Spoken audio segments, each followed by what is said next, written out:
ഒരുപാട് നിസ്കാരം ഖളാ ഉണ്ട്, ഇതൊക്കെ വീട്ടണമല്ലോ എന്നൊരു ചിന്ത പലപ്പോഴും നിങ്ങളെ അലട്ടുന്നുണ്ടെങ്കിൽ കൂട്ടുകാരെ, റബ്ബ് നമ്മളെ കൈവിട്ടിട്ടില്ല എന്ന് തന്നെയാണ്.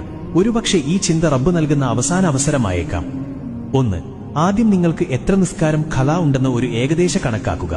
ഇപ്പോൾ ഒരു വർഷത്തെയാണെങ്കിൽ 365 ദിവസം, അതിൽ ചില ജുമുഅക്കൊക്കെ പങ്കെടുത്തു, പിന്നെ ചില മഗ്രിബൊക്കെ, ബാക്കിയൊക്കെ നഷ്ടപ്പെട്ടിട്ടുണ്ടെങ്കിൽ, അതായത് ഒരു 320 ദിവസത്തെ നിസ്കാരമൊക്കെ ഖളാ ഉണ്ടെന്ന് തോന്നുന്നു എങ്കിൽ നിങ്ങൾക്ക് എത്ര ദിവസമാണോ പോകാൻ ചാൻസ് ഉള്ളത് അതിന്റെ ഏകദേശ കണക്ക് ആദ്യം എടുക്കുക. 2. കിട്ടിയ കണക്ക് ഒരു പേപ്പറിലോ അല്ലെങ്കിൽ മൊബൈൽ ഫോണിലോ മറ്റോ എഴുതിയിട്ടോ ടൈപ്പ് ചെയ്തോ വെക്കുക. 3. ഇനി നിങ്ങൾ ഓരോന്നോരോന്നായി പൂർത്തിയാക്കുന്നതായിരിക്കും ഒന്നുകൂടി എളുപ്പം. അതുകൊണ്ട് തന്നെ ഇപ്പോൾ ളുഹ്റാണ് എടുത്തതെങ്കിൽ സാധാരണ ളുഹ്ർ നിസ്കാരത്തിന് മുൻപ് ഒരു ഖളാ നിസ്കരിക്കുക, ളുഹ്ർ നിസ്കാര ശേഷമൊന്നും, പിന്നെ അസറിന് മുൻപ് ഒരു ളുഹ്ർ ശേഷവും, അതുപോലെ മഗ്രിബിക്ക് മുൻപ് ഒരു ളുഹ്ർ ശേഷം ഒരു ളുഹ്ർ, ഇങ്ങനെ ബാക്കി ഇശാക്കും സുബീക്കൊക്കെ ചെയ്യുക. ഒരൊറ്റ ദിവസം കൊണ്ട് 10 ളുഹ്ർ നമ്മൾ വീട്ടി.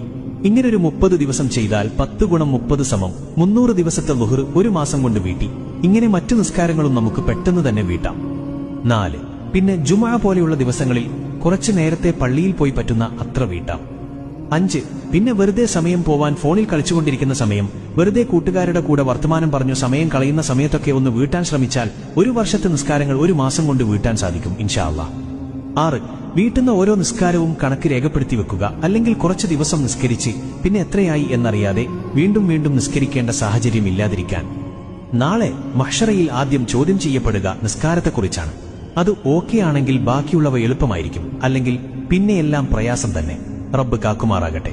നിസ്കാരം ഒഴിവാക്കി നടക്കുന്നവൻ പട്ടി, നായ എന്നിവയേക്കാൾ മോശമാണെന്നാണ്. ഒരൊറ്റ അസർ ഒഴിവാക്കിയാൽ 40,000 വർഷം നരകത്തിൽ കിടക്കുമെന്നാണ്. റബ്ബ് കാക്കുമാറാകട്ടെ. പരമാവധി ഈ വീഡിയോ കൂട്ടുകാരിലേക്കും ഷെയർ ചെയ്തു കൊടുക്കുക. നമ്മൾ കാരണം ഒരാൾ നന്മ ചെയ്താൽ അതിന്റെ പ്രതിഫലവും നമുക്കുണ്ടാകും.